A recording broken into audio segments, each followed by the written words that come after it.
اور بعض کہتے ہیں نبی معاذ اللہ فائدہ نہیں پہنچا سکتے. جب نبی کی قمیص فائدہ پہنچا سکتی ہے تو نبی تو بدرجے اولا فائدہ پہنچا سکتا ہے. تو رب نے حضرت یعقوب علیہ السلام سے فرمایا یعقوب تمہیں معلوم ہے کہ میں نے یوسف سے تم کو کیوں جدا کیا؟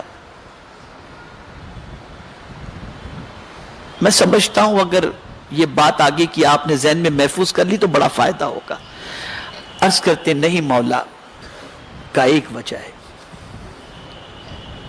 وجہ یہ ہے کہ جب بھیڑیوں کا معاملہ اور ان کے بھائیوں کا معاملہ یوسف کے ساتھ پیش آیا تو تم نے کہا تھا اخاف ان یاکلہ الذئب، میں ڈرتا ہوں کہ کہیں بھیڑیے میں اس کو کھا نہ جائیں. بولے تھے نا یعقوب تم؟ کہا ہاں. یہ آیت قرآن میں موجود ہے. کہا تھا نا تم نے؟ کہا ہاں. کہا یعقوب تمہاری نظر بھیڑیوں پر اور بیٹوں پر پڑی، میرے کرم پر نہیں پڑی.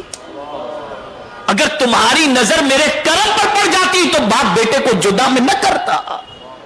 ان کی کیا طاقت کہ وہ تکلیف پہنچا سکیں اور جدا کر سکیں. جو کچھ ہے میرے دستے قدرت میں ہے، میرے قبضے قدرت میں. اس لیے ہمیشہ یاد رکھو اللہ سے اچھا گمان کرو. اسی لیے کبھی ڈراؤنے خواب بھی دیکھو تو میرے پاس تو لائن لگی رہتی ہے تعبیر پوچھنے والوں کی، آتے رہتے یہ خواب دیکھا وہ خواب دیکھا، ڈراؤنا دیکھا، ایسا دیکھا ویسا دیکھا. ٹھیک ہے بعض خواب اپنی جگہ پر ہے، اس کی تعویل بھی رکھی گئی ہے اور کتابوں کے اندر موجود بھی ہیں. لیکن اگر کوئی ایسا خواب جس کی تعبیر غلط بھی ہو رہی ہو تو صوفیاء کرام فرماتے بس اسی وقت یہ کہو کہ مولا یہ تعبیر تو غلط بتا رہی لیکن میں تجھ سے اچھا گمان کرتا ہوں، اس سے اچھائی میں تو بدل دے. اللہ کرم فرما کر اس سے اچھائیوں میں بدل دے گا.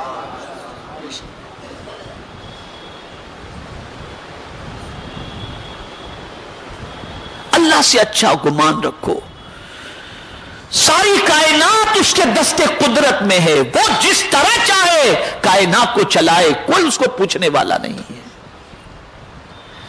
اس کے عذاب سے بڑھ کر کے کسی کا عذاب بھی نہیں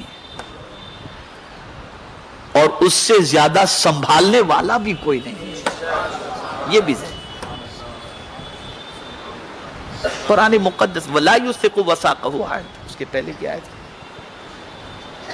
لا يعذب عذابه احد لا يعذب عذابه احد ولا يوثق وثاقه احد. اس سے زیادہ عذاب دینے والا کوئی دوسرا ہے ہی نہیں اور اس سے زیادہ سنبھالنے والا بھی کوئی دوسرا نہیں ہے. اسے ذہن میں رکھیں. اب آئیے دو واقعات اور میں آپ کے سامنے سنا دوں. ایک بندے کو امام غزالی رحمت اللہ تعالی علیہ نے کیمیاء سعادت میں لکھا ہے کہ ایک بندے کو 1000 سال تک جہنم میں رکھا جائے گا اور وہ جہنم سے چیخو پکار کر رہا ہوگا یا حنان یا منان. مولا فرشتوں سے فرمائے گا اسے باہر نکالو. اسے جہنم سے باہر نکالا جائے گا. رب اس بندے سے پوچھے گا میرے بندے یہ بتا جہنم کیسی جگہ ہے؟ وہ بندہ عرض کرے گا بدترین جگہ ہے مولا. مولا بدترین جگہ ہے جہنم. رب فرمائے گا فرشتوں سے اسے دوبارہ لے جاؤ جہنم میں.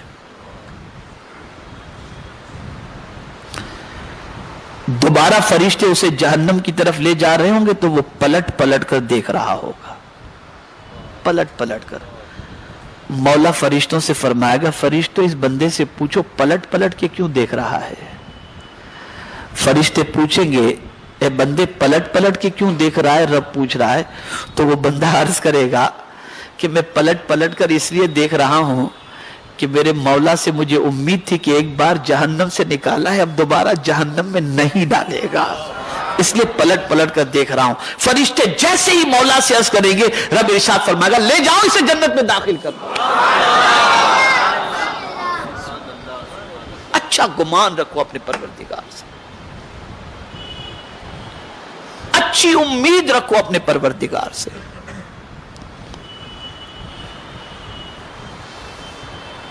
نیکی کر کے ڈرتے رہو کہ کہیں رد نہ ہو جائے اور گناہ کر کے اللہ کی بارگاہ میں مغفرت کی امید سے روتے رہو.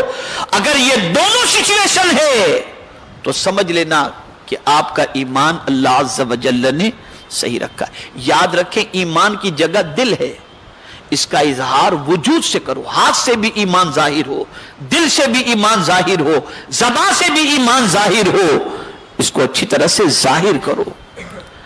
ہمارا حال تو یہ ہے, نماز پڑھتے ہیں تو نیت کرتے ہیں 2 رکعت فرض اللہ کے واسطے, میرا کعبہ شریف کی طرف. حج کے لیے جاتے ہیں, حج اللہ کے لیے, زکوٰۃ اللہ کے لیے, روزہ اللہ کے لیے, سب یہ عبادات اللہ کے لیے. اور باقی زندگی کس کے لیے؟ اور باقی کی زندگی کس کے لیے؟ ہونا یہ چاہیے عبادات بھی تیرے لیے, اور جینا بھی تیرے لیے, اور مرنا بھی تیرے لیے. یہ ہونا سب کچھ اس کے لیے ہو. اسی لیے حضور نے خود جو کہا, قرآن نے کہا کہ محبوب جو تمہاری کیفیت بتا دو, تو کہا ان صلاتی و نسکی و محیای و مماتی للہ رب العالمین. میری نماز, میری قربانی, میرا جینا, میرا مرنا, یہ سب کچھ اللہ رب العالمین کے لیے ہے. سب کچھ اللہ کے لیے. ارے دوستی بھی اللہ کے لیے کرو, دشمنی بھی اللہ کے لیے کرو, کھلاؤ بھی اللہ کے لیے اور کھاؤ بھی اللہ کے لیے, پہنو بھی اللہ کے لیے اور پہناؤ بھی اللہ کے لیے, ہر چیز بھی اللہ کے لیے.